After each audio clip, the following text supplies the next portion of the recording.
This is Walt Disney World Today. Give us 5 minutes and we'll give you the world.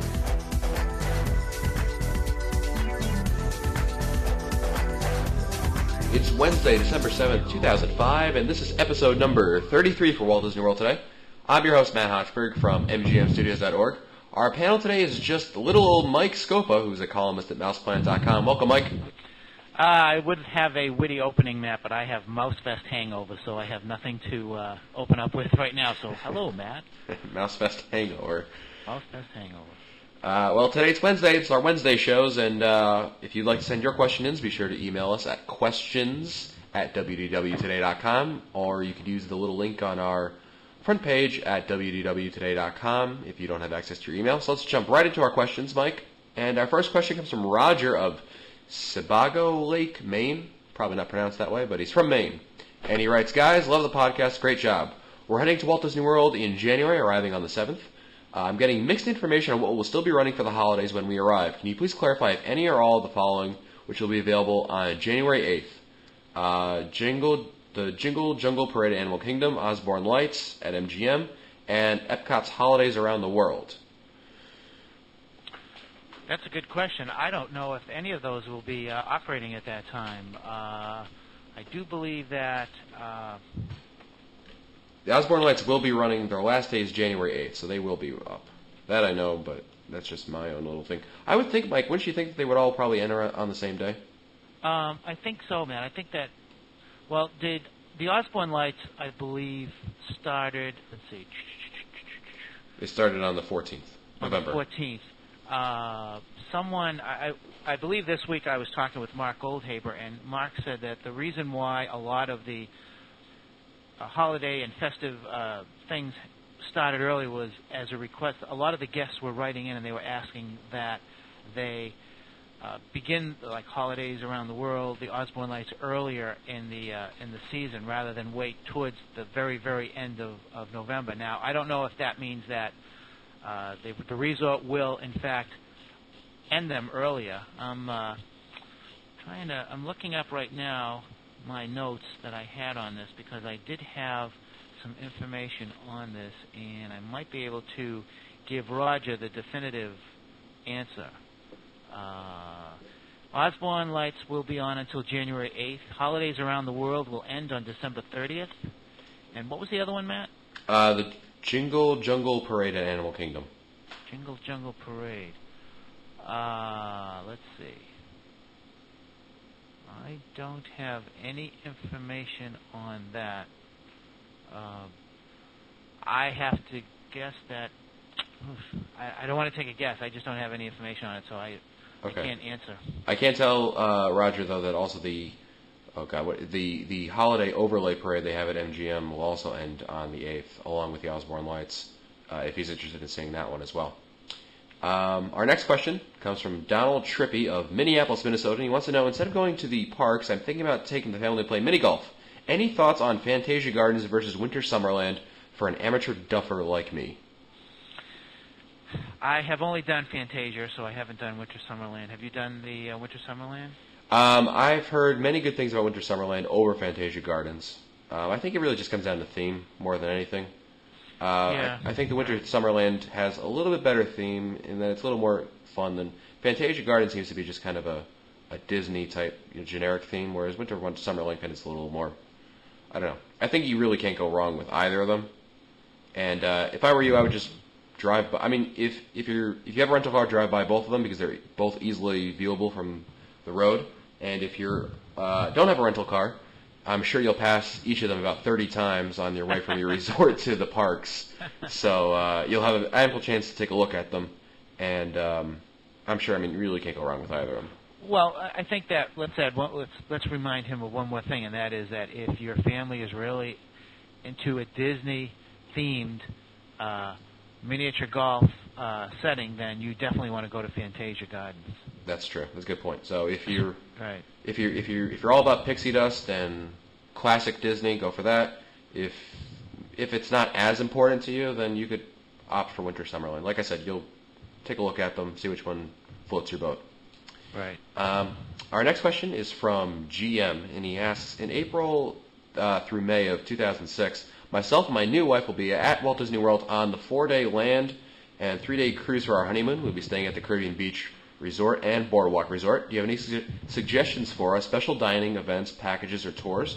We both went on the behind-the-scenes tour last year and loved it. Thanks for your suggestions. Any suggestions on the behind-the-scenes tours, Mike? Is that the one that goes to all the resorts that's like 7 hours long? Boy, where is Len when you need him? Yeah.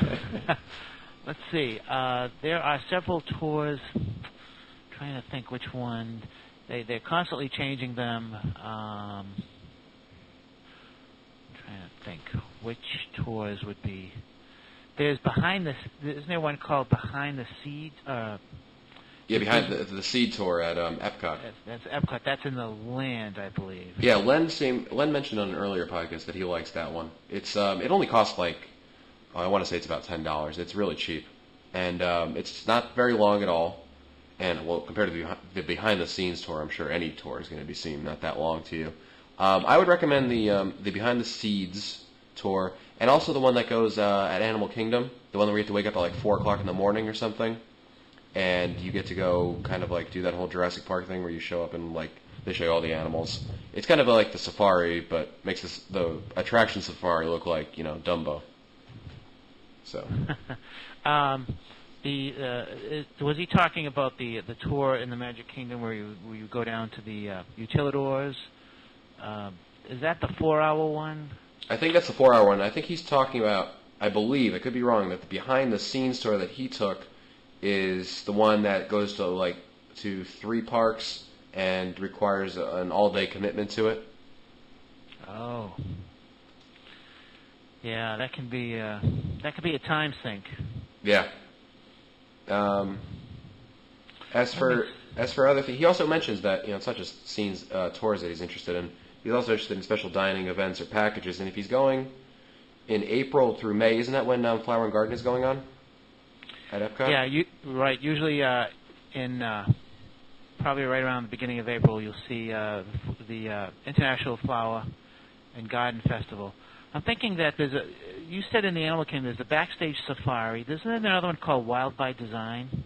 I believe so. I believe there are 2. There's 2 or 3. I remember looking. Where's my annual pass? Because it says it has a listing of them. Backstage Safari that's a 3-hour. It's a 3-hour tour, and I know that's like $65 a person. Yes, there's quite a number. If you're into trains, there's the Magic Behind the Steam Train ones. I've never done that one, but I guess you have to be I would think you would have to be somewhat interested in trains. You and of course your wife, which is what a lot of people forget. That's of course at the Magic Kingdom. Epcot has a number of them, especially if you're a scuba diver. They have the Dive Quest, and that could be really a lot of fun. Of course, you have to be scuba certified. Well, a lot of people don't know that there's a Segway tour. Yes, it's called Simply Segway. That's $45 a person. Yep. They teach you how to operate a Segway, which is a human transporter, and you get to train, and then you get to go around World Showcase with the Segway. And I believe that people are given that tour real early in the morning before the World Showcase section of the park opens up. It's probably because most of the guests are new to Segways and will run into half the guests if they were there. Yeah. There's a new one in the Magic Kingdom. I think it started, was it late last year? It's called Mickey's Magical Milestones. Have you heard about that one? I read about it, yes. It's 2 hours. I think it's about $25 a person.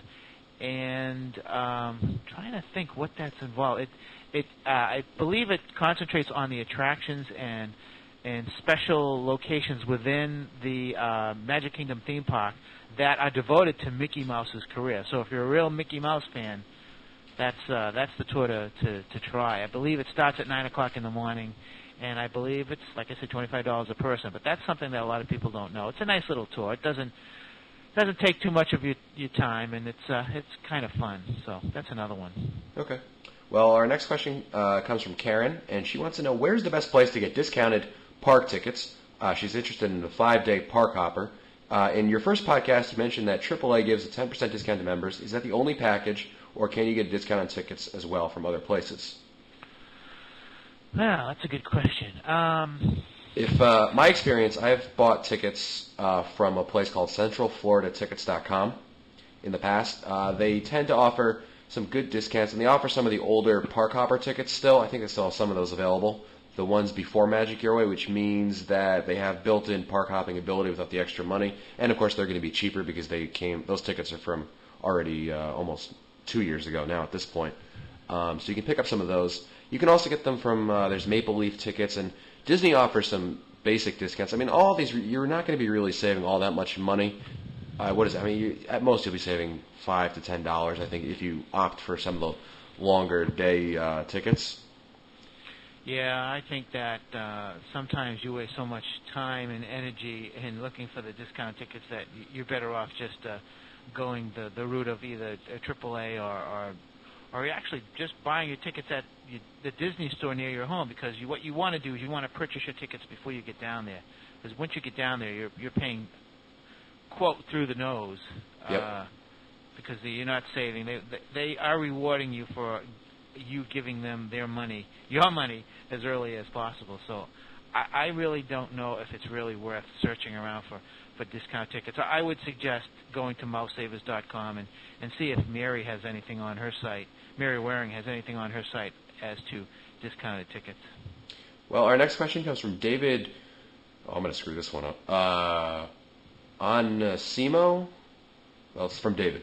And he writes, what advice can you offer to a young couple visiting Walt Disney World as opposed to the traditional family of 4? What attractions, parks do you feel would be more suitable for a young couple? And which one should we pass on specifically? Our trip is planned for early March, and we're interested in staying in a moderate hotel, mainly because we cannot afford the higher prices of the deluxe ones. Which moderate hotel do you think would best for a romantic setting in Disney for a week's time? And if you have any specific recommendations. So, lovers in love, where do they stay and what do they do? Well, that's an easy question. Thank you, David, for sending this question. I love it when I have a question that I can just talk for hours and hours on. I would strongly suggest that if you want to go to a moderate hotel, that you focus on Port Orleans French Quarter. I believe that would have the most romantic setting. I love walking along. Is it Sassagusa River? I think that's the name of the river. It's just a very nice setting. The resort is very well themed, very romantic. That would be the spot that I would go. And that's the spot that I go if I want to have a nice romantic vacation with my wife. As far as the theme parks, let's see. Attractions for a young couple. Well, it depends upon what you like. If you like thrill rides or if you don't like thrill rides, it's really tough to say. Obviously, the Haunted Mansion is a very romantic ride because you're in a dune buggy and it's in the dark and you can huddle up and look at that ghost, look at that ghost. That's very nice. Peter Pan's Flight also is something that I would recommend. When you get into in Epcot, Spaceship Earth, you could just sit back and relax as you're going through Spaceship Earth. I'm not sure I would say Test Track would be the ideal attraction for a young couple. Let's see, what else would be? I would add the El Rio del Tiempo at Mexico Pavilion at Epcot, partially because you're guaranteed pretty much your own little boat over there because no one ever rides it. Yeah, and I call it the Tunnel of Love, because if you ever want an opportunity just to be pretty much alone with whoever, I mean it's pretty good as long as you don't mind all the Disney cameras watching you, of course. I got a funny story, Matt. But, oh no, I'll tell you another time. Anyways, let's go on to the MGM. Let's see. In MGM, boy, I would say going to see Voyage of the Little Mermaid. That Beauty would and be the nice. Beast. Beauty and the Beast. Oh, Belle. That would be something. But I think that the Voyage of the Little Mermaid would be nice, as well as let's see, what else? Can't say the Great Movie Ride. It's really tough. Yeah, it's not too many romantic attractions. Yeah. Also, anything as a tip from one guy to another guy, find out what characters she likes, what movies she likes, and go to the attractions based on that, and she will love it. Oh, PhilharMagic. I just thought about it. PhilharMagic would be good. It's important to also, as Matt just said, to understand what characters she likes and think about scheduling your meals in that mode. If she really loves Pooh, then you want to go to Crystal Palace.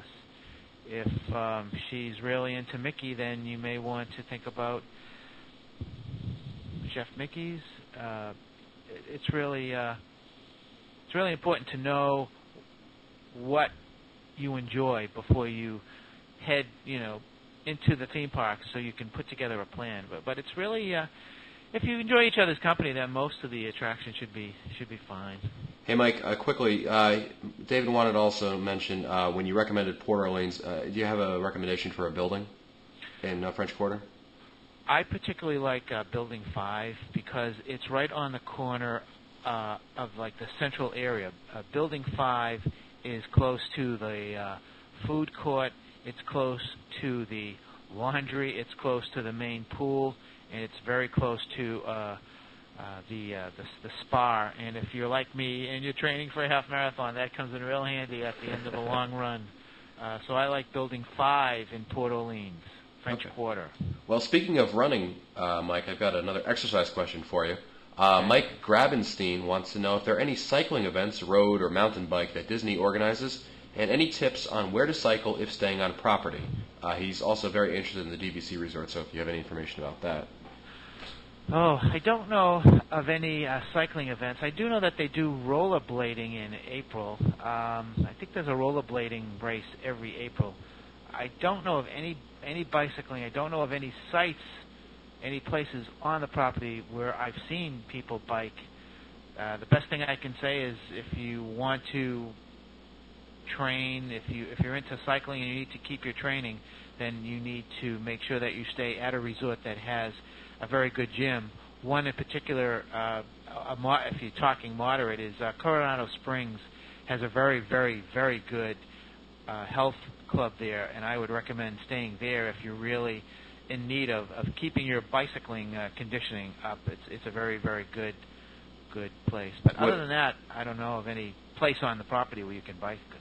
Yeah. Oh, I would think, although Boardwalk might be a good one, because then you can just bike around the boardwalk, since you can already rent those little bikes, and then you can go all around the little lagoon over there.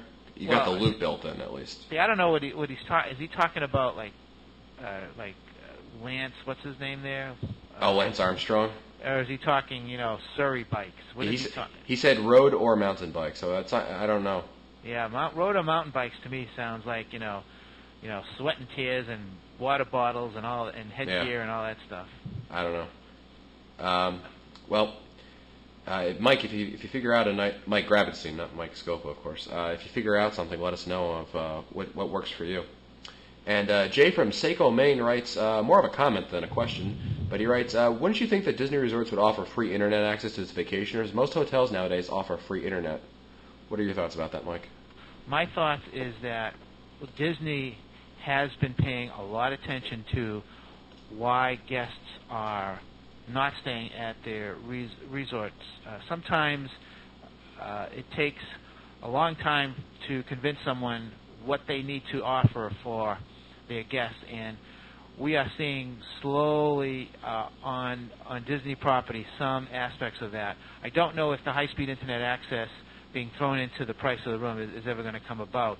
I think the reason why it is not included right now is that they really like the idea of the guest being able to customize his or her vacation, and that is why the introduction of Magic Your Way tickets was brought in this year. They want the guests to have the feeling that they are empowered as to the customization of their vacation. And I believe if you are in a room and you are being charged for high-speed internet access when you're not going to use it, then it really doesn't come across right. You may have families that don't really particularly care about plugging in their laptop. You may have elderly people who are there just to have some fun, and they don't even know what the internet is all about. So why charge them something that they don't need? So Disney is taking the stance that they want the guests to have power as to how they should customize their own stay. So that is why it's not included in the price, and I believe that's going to be that way for a long time. Yeah, I would also think, I'll add to that, I think that Disney hotels are kind of based around the fact that you're going to be going to the parks and doing lots of stuff on Walt Disney World property, whereas the hotels that Jay is talking about are, hotels in cities where you may spend quite a bit of time in your hotel room doing business or, what have you. So I think that the purposes of the hotels are a little bit different, and such the amenities are like that. Yeah, and what is it, $10 a night? Yeah, it's $10 for a 24-hour period. So yeah. I mean, it's not going to break the bank, certainly. And in the world of Disney, that's pretty cheap. And for our last question, we have Len Testa, who's decided to join us. Better late than never, right, Len? It's the Raglan Road hangover from Saturday night, and it's Tuesday, so Well, our last question comes from Gary Hasty, and he says, on the path behind Test Track that takes you over to World Showcase, there's a building over there, and was that building ever used for anything? It looks like an old restaurant or banquet hall. Oh, the Odyssey restaurant? Yep. Yeah, it used to be, a long time ago, it used to be a restaurant. And I forget what kind of food it served. I can go back and look at the guide. It was counter service, Lynn, I think. It was counter service, I agree. And I actually ate there one time, but it wasn't very popular, and I couldn't figure out why. But it's been closed these many years. It's got to be closed for a decade. The only thing it's used for now is training events for Epcot cast members, and you'll see it used during special events like Food and Wine, for example, where I think in the 2004 Food and Wine, Paula Deen did some exhibition cooking there. So it's used for some special events, but it's not used regularly for restaurants anymore. Didn't they also use that for special Mother's Day or Easter Sunday meal called something like Eating Among the Flowers or something like that one time, where it was a real expensive buffet? Tripping Among the Daisies? I don't know. Yeah, something like that. I mean, okay, so it's used for special event dining too. I don't know how much equipment's in there or what they bring in, but and basically there are no plans to bring it back. I don't see why you would need a counter service restaurant right there, though. It's not. I mean, you've got 20 steps to get to better dining in World Showcase. I think the problem was, Lynn, the problem might have been that there was no way of getting a real good theme in that restaurant. There was nothing to hang your hat on as far as a theme, because you're right on the edge of World Showcase, and at one point... Yeah, I mean, we're going to put Mexican food in there? I mean, it's just not going to... It's tortillas. I often thought that would have been a great place to put a sample buffet, a sample World Showcase buffet restaurant, or a restaurant that would offer the best of all the World Showcase restaurants. That is, International Gateway Restaurant, where you'd have, okay, s'mores beer. You could say, okay. No, that's a smart idea. I was saying smart. That's a great idea. Offer the strip steak from Le Cellier at that place. Offer the Mike Scopa 20-ounce special. Yeah, exactly. Or offer the whatever from Chefs de France.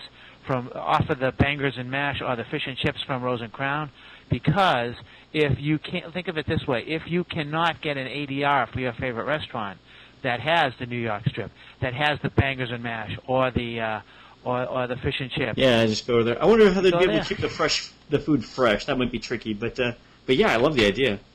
I mean, I think the concept of the Odyssey restaurant, of course, it's a reference to Homer in the Iliad and the Odyssey with the travels of Odysseus, but. Yeah, but the food didn't make. Yeah, they could have gone Mediterranean or Greek with it too, and that would have kept with the theme. Speaking of Le Cellier, did I tell you about my experience there Friday night with Bob? I know we've completely lost track of the question, and that's all right. We'll just ramble for a little bit. Okay. So I talk up Le Cellier to Bob every year. I'm like, I lobbied for it to get an additional half a star this year in the guide, which I don't know if I got it or not. I was just lobbying for it, and so Bob's like, okay, let's go. We'll go and we'll try it. So we get there. It's like 9:20. Friday or Thursday night, and Thursday night, and it's just packed. I mean, I go at 7. I'm like, look, can you fit 2 people in anywhere? And they said no. And I went back at 8. They said no. So finally, we get there at 9:20, and Bob orders the prime rib. And when Bob orders meat, he could actually eat a cow live. I think he likes his steak so rare. I mean, stuff that a skilled veterinarian could probably still save. Bob would eat that. Bob would eat that. You pass it lightly once over the grill on either side, and that's done for Bob. So he orders it as rare can be, and I order the chicken. And And you ordered the chicken. I know, really. Why did you order the chicken? I've never had the chicken. I don't know. It was just, I don't know. God. No. It's heresy from Mike right there. I know, the Mike's Scopa 20-ounce special, which is not even on the menu, but you can ask for. Anyway, so we order some wine with dinner, and first they're bringing back the wrong bottle of wine. Chicken. And the girl the waitress was very nice about it, and it helped that she was cute and from Quebec and had that charming accent, so that, that'll mitigate a lot. But, and then his steak comes and it's done medium, and it might as well be charcoal. They might as well be serving him briquettes. Because Bob's like, give him a hockey puck. Again, he's like, okay, when it comes out of the oven, but before you guys put it like on the finishing table, what does it look like? And the girl goes, oh, it's very, very, very, very pink, almost red. He said, I'll take that. So he said, don't do any further preparation. Take it out of the oven just like that. Cut a hunk off and give it to me. So they did. And he came back and it was fine. And did we order desserts? I don't think we ordered desserts. Did you have the soup, Len? I had the cheddar cheese soup, and it was great. Mine was fine. It was just Bob, they screwed up his wine, they screwed up his steak.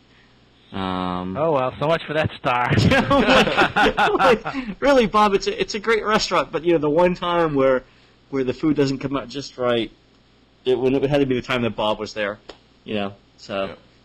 Yeah. A shame. So, it'll be back down to 1.5 stars in the next day. No, I'm just kidding. 1.5 stars. No, I'm just kidding. It won't be. It's not going to affect the rating at all, I'm sure. What? First of all, I mean, neither Bob or I actually do the restaurant reviews. We have professionals that do that. We were just there for fun, but still, it was just like, I talked this place up for like 4 years in a row, and, the reader responses are so positive. We go there and it blows. It's like, really, Mike Scopa loves this place. I don't know what the hell he's talking about, but Yeah, right. Did Bob? Let's might as well prolong the show a little bit longer. I know Bob went to Lights Motors Action. What did he think of that? He liked it, actually. He thought it was. He said it was stunt work was fine. Some of the stunts were repetitious. The spinning around in circles gets old after a while. He said he probably would have given it 4 stars, and I think when I did the review, I wrote the review position to God. Oops. And I gave it 3.5, and he said that's good enough. So. And Bob, of course, is Bob Sellinger, the author of The Unofficial Guide to Walt Disney World, as well as a number of other unofficial guides to various topics. In case no one has any idea who Bob is. Yeah, Bob Sellinger. Sorry. So then we go to. So if you want to continue this, I can talk about Raglan Road for a minute. Sure, why not? Hey Len, how was Raglan Road, Len? It was probably the best time I've ever had in Pleasure Island. Man, it was great. I mean, I'm not one for bars or even pub food, but man, this place just rocked. They got a live band playing Irish music. I mean, we had. I don't know if we got a great table. I don't know if it was because Sue Pizzaturo was with us and they know who is, because the manager came over to greet her. So apparently Sue carries more clout than I do, and Bob was there too. So we got a great table. The food was very good. I had fish and chips. The shepherd's pie was good.